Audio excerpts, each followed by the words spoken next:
I got 12,302 days today. Yay! You know, it's one day at a time. It's how it goes. You don't drink, you don't die, you'll have it too. Somebody told me, I was very impressed with someone's sobriety when I first got sober. They had 20 years at that time, and I said, well, how do you get 20 years? They said, don't drink, don't die, you get 20 years. Okay.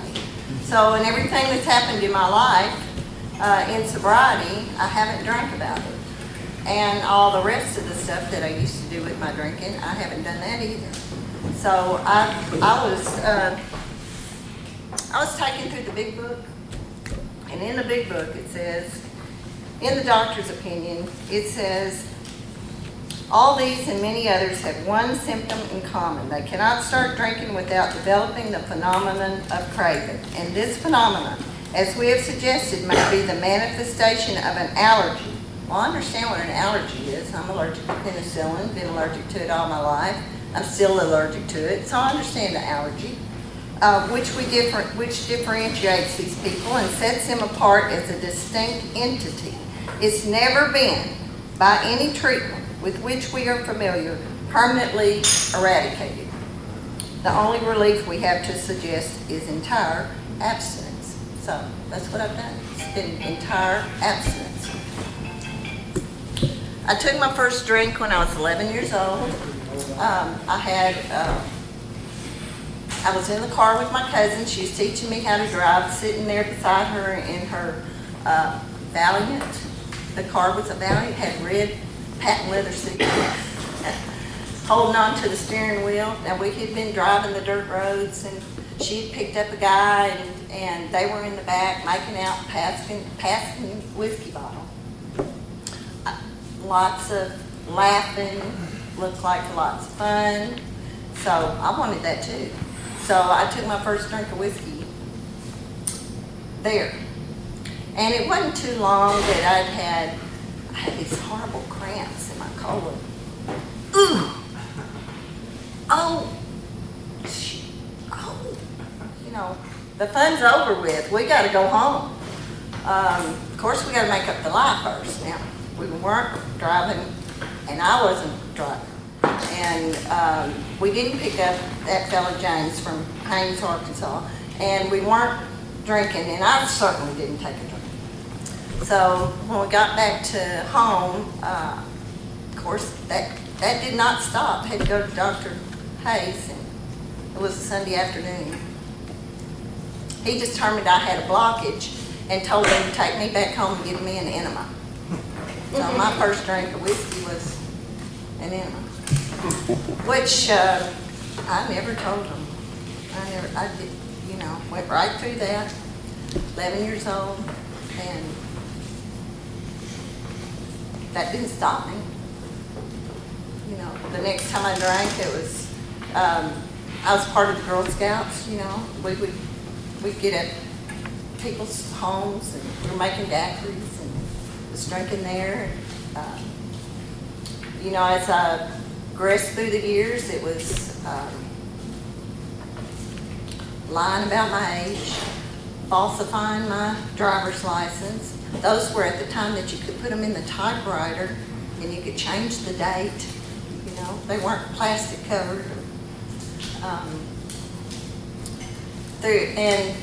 And I would go to Memphis, having my braces adjusted and going to Fridays and drinking apricot sours and smoking and drinking. I mean, that was just a normal thing. You had a drink in this hand and a cigarette in this hand. And I noticed they're empty today. And it's only by the grace of God and Him taking the craving away that I'm not drinking today or, doing all those other things. So, my life started in Marianna, Arkansas, just down south here on Highway 1, where 1 and 79 cross down there.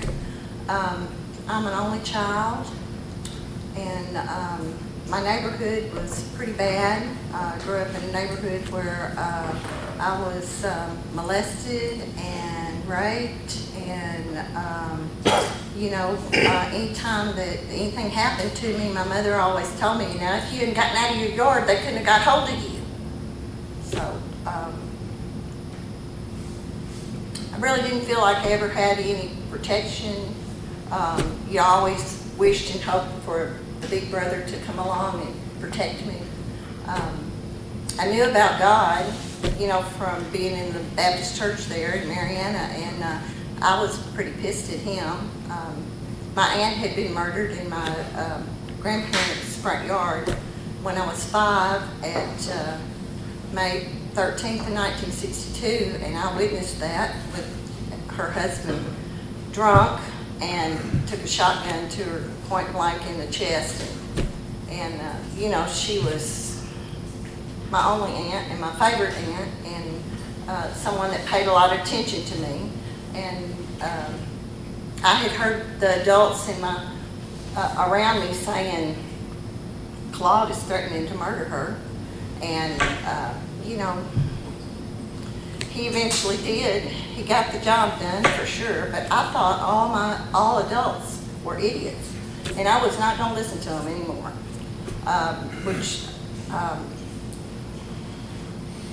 They put me out in the yard to play, and I'd run off. I was always looking for somebody to talk to, because after that happened, my mother and my grandfather went to the little Baptist preacher and said, Millie saw Geraldine killed, what do we do? And they said, well, I was 5. They said, well, since she's so young, when she brings it up, just don't talk to her about it, she'll forget it. That's traumatic. It terrorized me most of my life, and all that. I had such a fear of the dark, of just anything creeping around. Somebody was going to get me. Somebody was going to, Uncle Claude was going to get out of the insane asylum, and he was going to come and kill the rest of the family. I thought that. Just a kid. Just, what do I know? And I sure didn't feel like, no one ever sat me down on their lap and said, oh, Millie, we're sorry you saw this, we're here, you're going to be okay. I never heard that. And so I would leave, and that's how I got in all that trouble and got molested in the neighborhood by the teenage girls and the teenage boys. So I don't trust anybody, men or women, girls or boys. Just didn't have that in my life. So when I got to drinking and all that other stuff I did along with it, it fueled the fire, from my anger, from my terror. It gave me courage. I would just take off with anybody, and looking for somebody to talk to, and I was certainly looking to get high and to get drunk. And I put myself in a lot of situations where, I should be dead. I got with people and was taken off to other cities and just used and drugged, and I would start out thinking this is a lot of fun and we're going to have a party, and it didn't turn out that way. Not that I ever called the police or prosecuted anybody for it, but that's been some of my amends that I have been doing. I'm looking for some of those people to say that I'm sorry I lived that kind of life.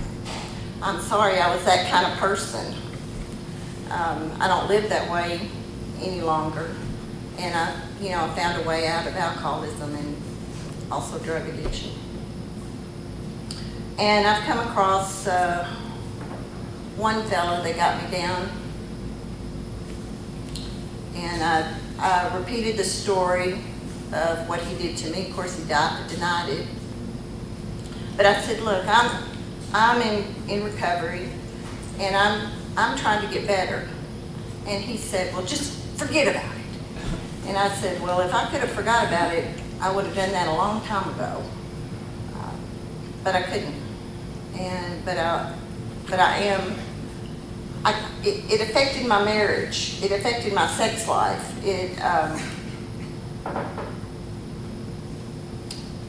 I panicked. I couldn't breathe because when I get in the same position that he had put me in when I was a little girl, I would just relive that over and over again. I would be smashed to the floor and with the weight of him on top of me, and I couldn't get it out of my mind. It didn't go away. Here I am sober, and I'm reliving all of this, and I don't want to live like that. I don't want to be in fear. So that was something I did. I confronted him, and I was at my mother's, and I left. I was in Mariana, visiting her, and I was living in Fort Smith at this time. And so I was leaving early to go home back to Fort Smith, and I went to the convenience store, and there he was. He opened the door for me, and I said, "I need to talk to you. Do you know who I am?" "Yes, I know who you are." It was just like God had set all that up for me. So I was able to do that, and I want to do more of that. There's more that I need to do. There's more men that I need to talk to.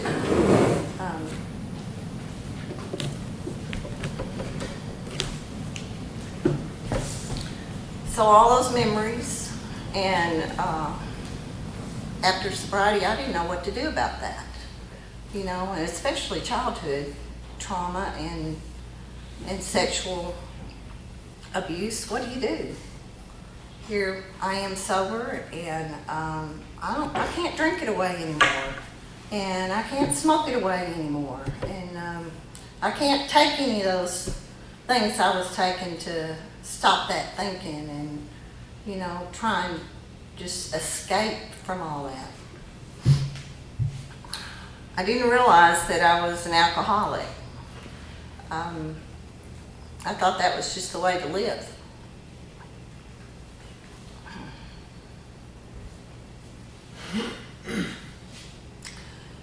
So my mother broke her hip in 1988, and she was 2 weeks in the hospital at Far City at Baptist Hospital, and I had come from Fort Smith to stay with her those 2 weeks, and I noticed that I was really wanting to drink, and I wasn't drinking around her, but go back to Mariana in the evening and go over to my friend's house, and I was like, "Do you have anything to drink? I need a drink so bad." And I really didn't realize that had anything to do with alcoholism. I just thought, well, that's just normal. I'm used to drinking all the time. At my house, there was a pool in the backyard, and we had lots of parties. And, we had, I was married to my second husband then, and that's who I got sober with. And as far as I know, he's still sober, and we're like 2 days apart in February the 20th of 1990. And, we had gone through marriage counseling, and in marriage counseling, the counselor said, ask us about our drinking. And I was like, I don't know why that has anything to do with it. If you would just straighten him out, I know I would be all right. And so it was suggested he go to AA and that I go to Al-Anon. And in the rooms of Al-Anon, I heard about the alcoholic. And that's when I realized that I was in the wrong place. I need to go to the AA meeting. So I went to Pioneer Group in Fort Smith, if you ever go to Fort Smith, Arkansas. It's down on 5th and F, and went to a 6 o'clock evening meeting. There I found people that were married couples that were alcoholics there. there were some scary people there. And, but I was willing to go. It was on the north side of town too. I wasn't gonna go to the north side of town in Fort Smith, you know, that was just a bad part of town. And I lived on the south side, and, but I became willing to go. And, because I was going drunk to the Al-Anon meetings, and I'd be down at tomfooleries drinking downtown, and be about 7:30, I'd be like, oh, I got an Al-Anon meeting to go to. And those people there that put up with me, interrupting the meetings, asking all kinds of questions, God love them all. They took time with me, and they just said, you know, Millie, we can't pronounce you as an alcoholic. It's something that you have to do for yourself. Why don't you go to an open AA meeting and see for yourself if you're alcoholic or not? You know, kind of like, matter of fact, that's the way it is.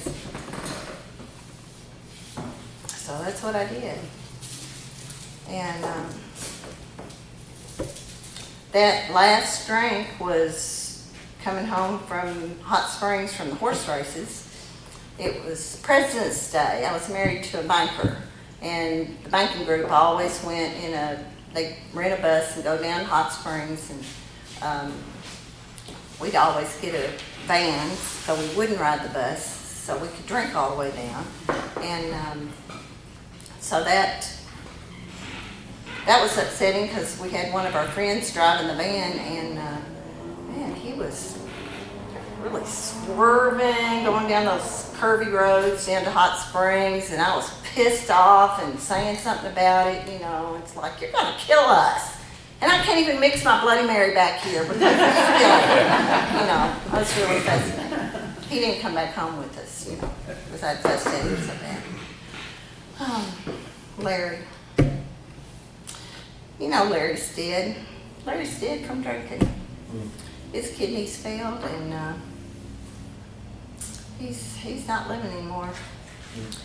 And my other drinking buddy was Smitty, and Smitty got sober. But coming home from Hot Springs, through all that fussing and fighting and going to the races, and that coming into Fort Smith, coming into the city limits, I popped my last old Milwaukee's best beer. And I said, this is it. Now, how many times have I said, from being sick and tired of being sick and tired, and this is it. I'm not going to drink anymore. This is it. It's over with. Done. I'm not doing this anymore. And I would justify it and say, you know, it's that rock gut stuff that I had down at Arlie Muck's. That's what did it.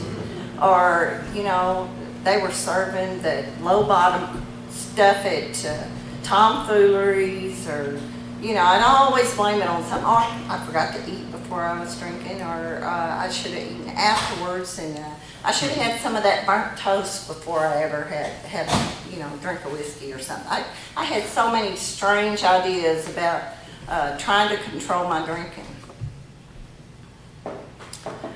So that was the end of it. That was February 19th that night. That was my last drink. But the next morning, that February 20th of 1990, when I woke up, I did not drink. And the craving and the hangovers, and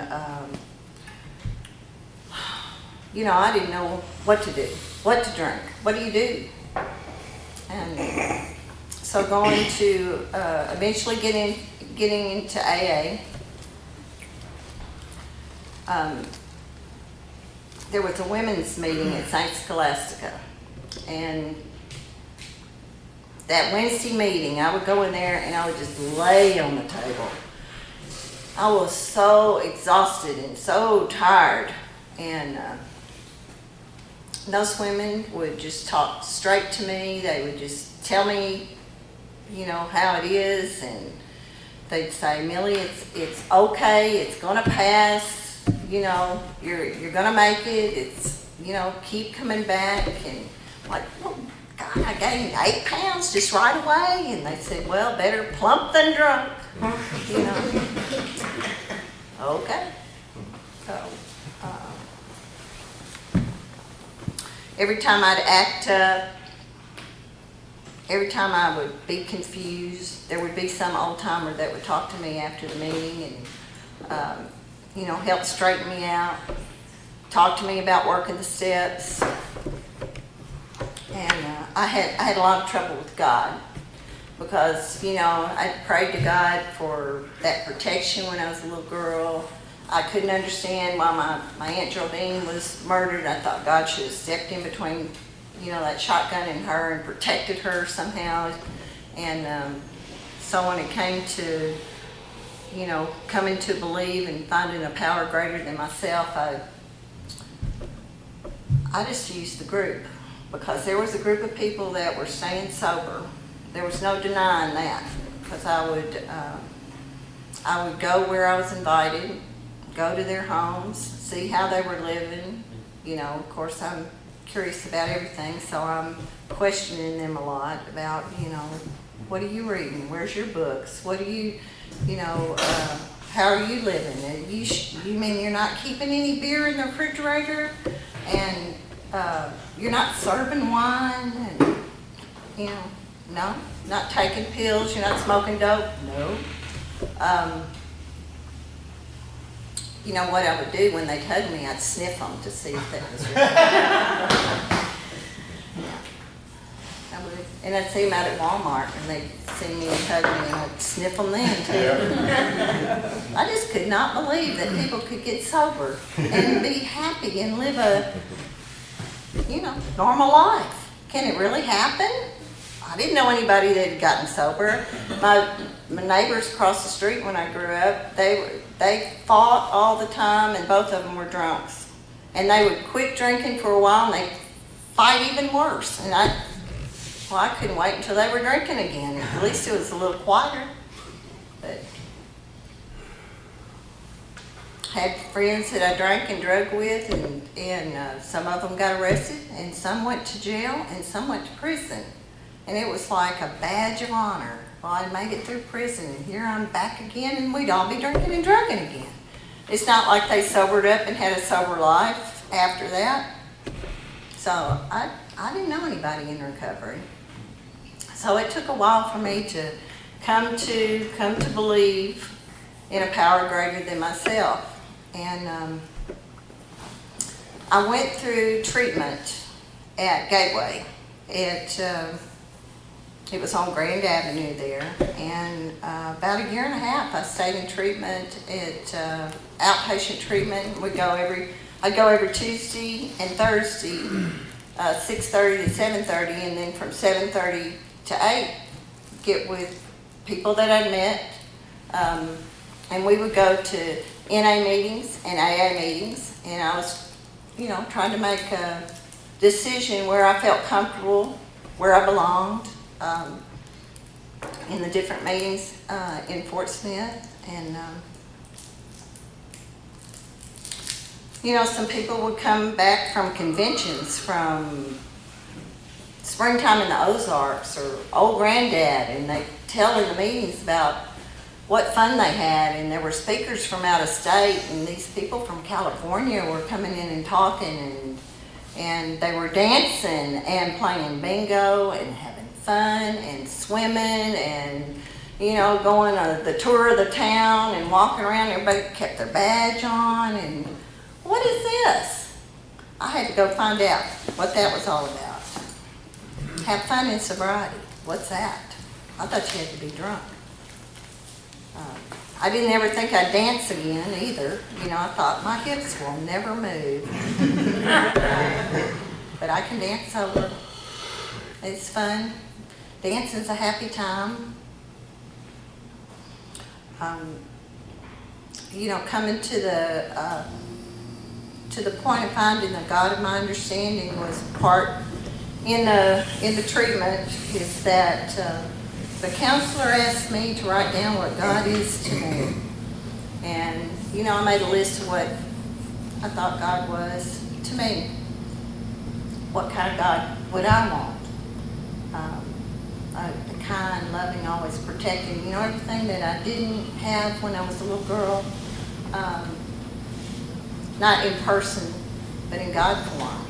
And she said, well, that's who God is to you. That's the God of your understanding. So coming to the working the steps and working the 4th step, I was not going to do that. I was scared to death to look at myself. I thought I was some kind of monster or something. And I didn't want anybody to know what I had done or what I had gone through or what I had endured and what harm I'd caused, what part of a gang that I was with that we used to rob houses, and I didn't want anybody to know that kind of stuff. I wanted you to think, made sure I was with people that drank a lot worse than I did, so you'd look at them and not at me. If I ever got as bad as Smitty and Larry, well, maybe then I would have trouble. I'd have a problem then.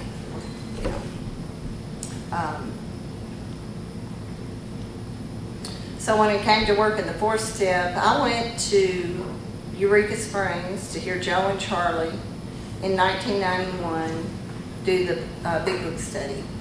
And they took the fear out of working the steps for me. And they just read from the Big Book, shared their experience, strength, and hope. But they also explained it to me. And, here on page 44, there's a couple of questions here. It says, when you honestly want to, you find you cannot quit entirely, or if when drinking you have little control over the amount you take, you are probably alcoholic. It says that if that be the case, you may be suffering from an illness which only a spiritual experience will conquer. It's not a pill. It's not a drug. It's a spiritual experience. And how was I going to have that? As long as I stayed under the influence of anything, I was not going to have any kind of spiritual experience. So the people that were around me that told me these things, I believed them because I saw that they were sober, they were living a sober life, and I wanted what they had. I wasn't interested in the fellow that was still smoking dope and he was still coming to the meetings, and he would have his sponsees over at his house, and his sponsees would come back to the meeting and say, well, that guy, he's got a joint in his ashtray, he's smoking right in front of us, and I'm like, well, that's not sobriety, and it's certainly not sobriety to me.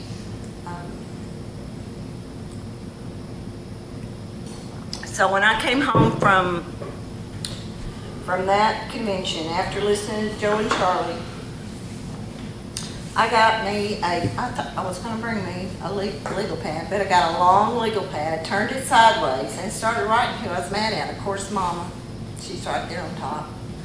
That husband, that church that I was part of, that preacher that told my mom and my granddad not to talk to me. That boy, that teenage boy that got me down, those girls that molested me, they're all on that list. I could take you to the bar and buy you around and tell you all the nitty-gritty details about all that stuff. Buy another round. Don't leave now. I'll tell you what those sorry that did to me. So here I am writing this down on my 4th step. I could fall in the Big Book pretty good about, how it affected me and, affected my money or my ambitions. I wasn't going to do anything. I had no ambition to do anything. I came up here to college in 74, in September of 74, and I just took general courses. I had no major or anything because I majored in partying, plenty of George Dickel and lots of marijuana. I got busted in college here. But,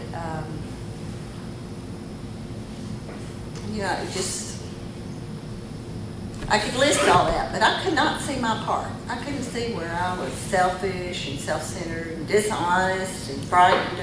I couldn't see that part.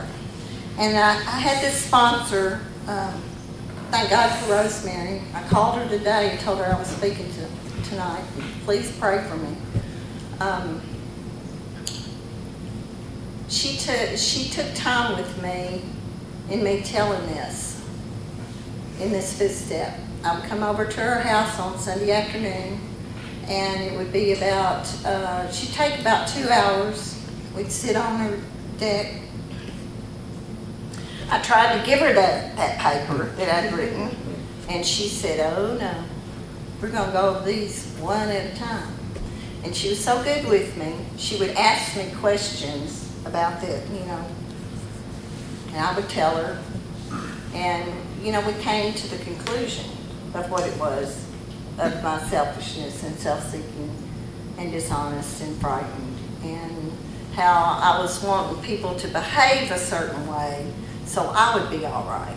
Well, Mama didn't act right, Daddy didn't act right, husband didn't act right, he should have done this, should have treated me a certain way, and the preacher and the Sunday school teacher and my teachers at school and my classmates, they all should have acted a certain way. Well, I'm self-seeking if I'm doing that. I'm trying to be in control so I'll be all right. It's not that I'm going to accept you for who you are and how you are. But we went through all this, and at that time of going through through telling my fifth step, we made that list of amends then. So I went home and I sat for an hour and I thought about it, just like the big book instructs you to make sure that you're not trying to make, mortar without sand. And I think I got it all told right then. And I didn't feel like I left anything out. And then making my list in 8 and then starting my amends in 9, I did a lot of the wrong thing. My mother had lots of questions about me. Of course, I'd stay out all night, and I wouldn't come in. And I had a car. I had this 1974 Nova, blue Nova, and sometimes I'd be asleep in it in the backyard because I didn't want to come in drunk, stinking, reeking. And so she started, after I got sober, it was time to make amends to her. She started asking me questions. And I started telling her what I was doing and who I was doing with. And I saw her face was like, and I knew I was doing more harm, telling her. So, that's been the biggest thing. My mother's 102. She's at Craighead County Nursing Home. She's been in the hospital for 10 days with pneumonia and the croup, and back to the nursing home today. But that's been the biggest hurt, I guess, in my life. I could never go around her sober, and as soon as I got away from her, I had to drink and drug. And, so my amends to her today is to take care of her. I believe God wants me to do that. I believe He wants me to take care of my family, and I'm it. I'm married to Billy, and Billy's there a lot, but I'm the only child. There's nobody else, and there's no cousins because I was born late in life to my mother. My daddy and my mother were 18 years apart, and neither one of them had had children. He had retired from the Navy and come back to Arkansas, and so they got me in 1956. So I'm 67 years old, and so that's the biggest one, to continue to take care of her, and that's something I never wanted to do. I just hated her. I really hated her. I just felt like she worked in the beauty shop right there in the home, and she would say, I was always there for you, Millie. And I'd say, you were always in the beauty shop working. And when I would come in as a child, she'd say, Get out of here. Leave me alone. Don't you see I'm busy? So I get out of there. Go over to Granddad and Granny's. Her mother and daddy are right next door. And they tell me, be quiet. You know, you can sit here, but don't talk.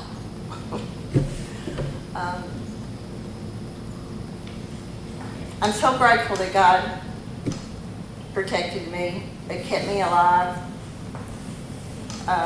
all this time, and that He was there for me. I've done a lot of therapy. There's a good therapist here in town that has helped me a lot through post-traumatic stress syndrome, and do EMDR therapy without drugs, because I don't want to be drugged. He's helped me realize the terror in my life, and you know, I didn't think I could get through some things, you know, and feel so overwhelmed at things that I couldn't face. But I've been willing to, you know, have that courage to change the things I can.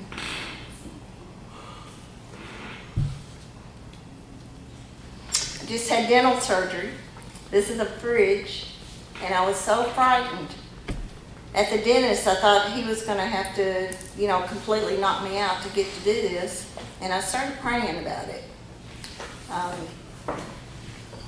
asked, you know, God to take away this fear I had, and He did. I was able to make it through that, and you know, the dentist was amazed. He was like, I didn't think you were going to get through this, and you've just done great. And I said, I know, I prayed about it, and I asked God to take this spirit of fear away from me. It really had me. And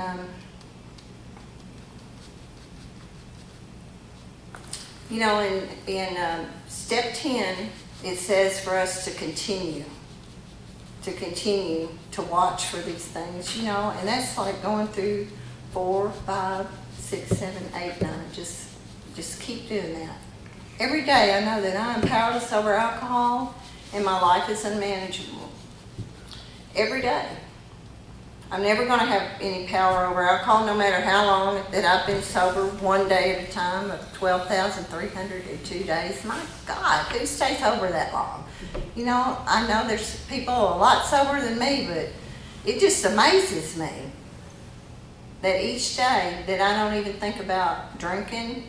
It's not my solution anymore, and that I had found a way out in AA, and that lifestyle and that living that I was doing, just trying to survive and get some relief. You know, I'm an alcoholic, and I was always looking for relief, just to get that relief and just make it another day. I don't have to make it under the influence anymore. I was drinking to the point that I was anemic. I was 33 when I sobered up, so I was bleeding in between my periods so much that I was anemic. And when I quit drinking, that quit happening. I thought I was going through premenopause or something, you know. You know, I heard that alcoholics were people that lived under the bridge or lived in abandoned buildings. And I saw some people like that in Fort Smith when I was living there, and I thought, I'm going to have to be like them to be an alcoholic. That's who alcoholics are. Not me. But I came to realize, working this program, reading the AA literature, oh my gosh, that literature is something else. Saved my life. Truly saved my life. who knows where I'd be, dead in some ditch out somewhere, taken somewhere, left for dead. Who knows? I don't know. I just know that every time I got in such a bad situation, somehow I got back home. Somehow I got back to my car. Some of my pleading and crying and please take me home, that somebody did. Thank God.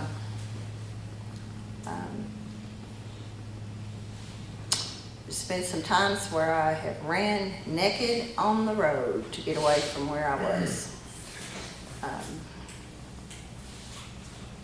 And I'm so grateful that I don't have to live that way anymore.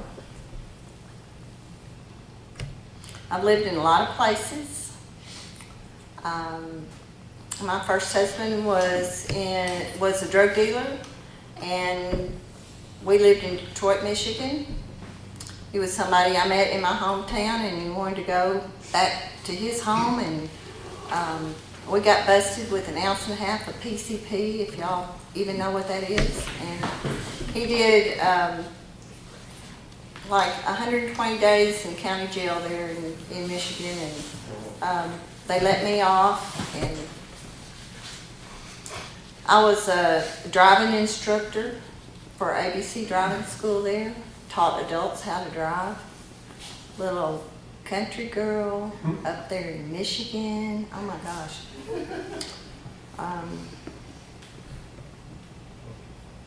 And of course I came back home to Arkansas. I met my second husband, my best friend introduced me, and you know, we went to Shreveport, Bossier City. I went to beauty school there in Bossier City.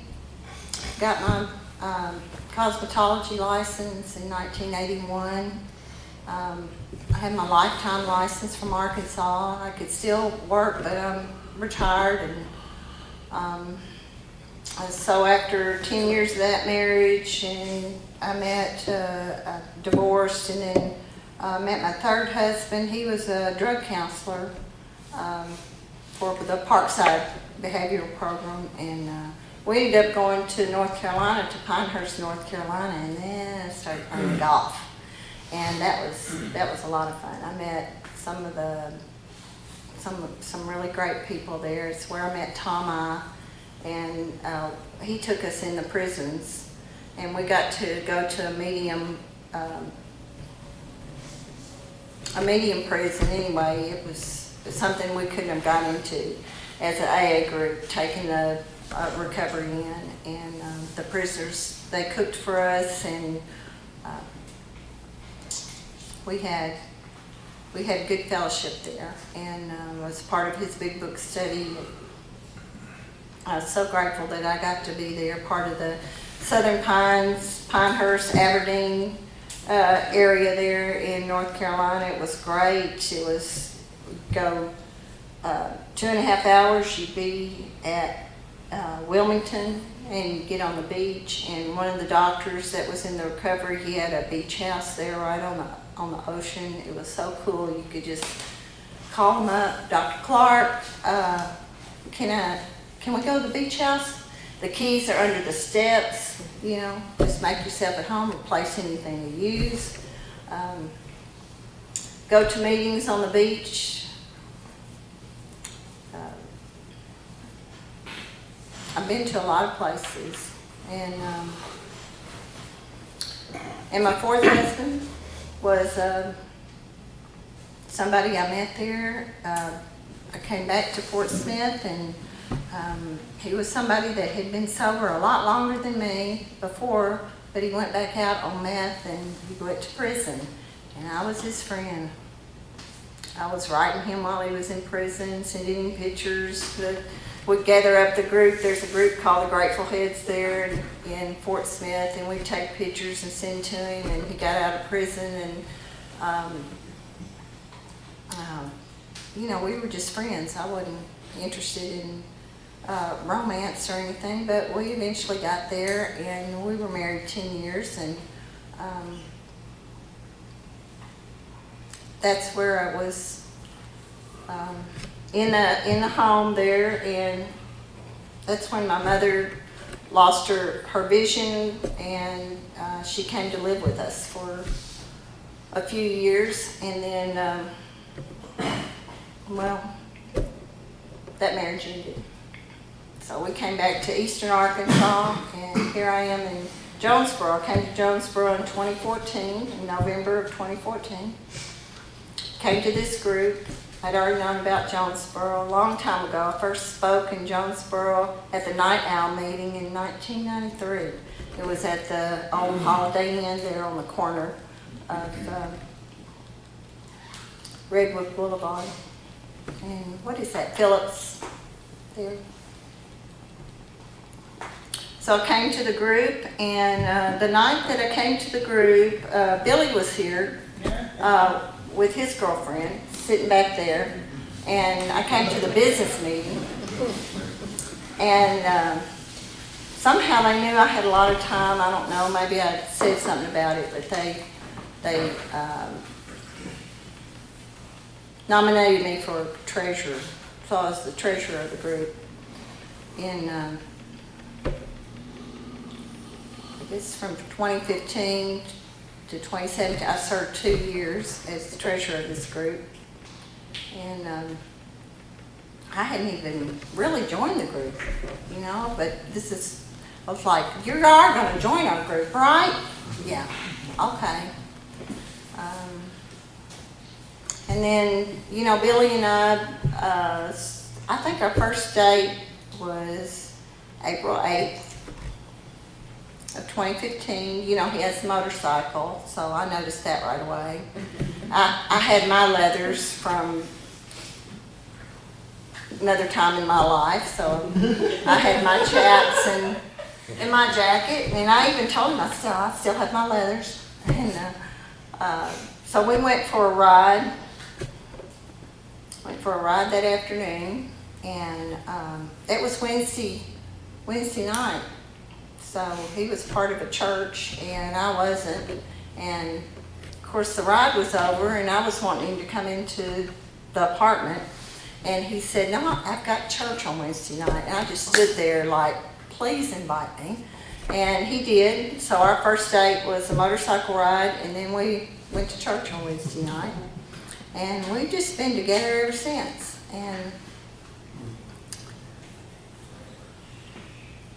we're 8 years married, right? And I nominated Billy for the GSR of this group just recently. Get you back. And so we went to area assembly a couple of weeks ago. And I'm the alternate of this group, and I'm really sorry that I have jumped all around in my story, but things come to mind, and I just, you know, before I spoke, I asked God to just give me thoughts so I could tell what I told. And I'm grateful that I'm sober today, and that this group is here. You know, I want AA to stay AA. I don't ever want this to be any other but AA, because it saved my life. And I know there's, you know, new people coming all the time. Whether the court sends them and a paper's got to be signed, there's still a message here of recovery. And I'm just very thankful, and thank you for asking me to speak, Roy, and thank you, Jacob.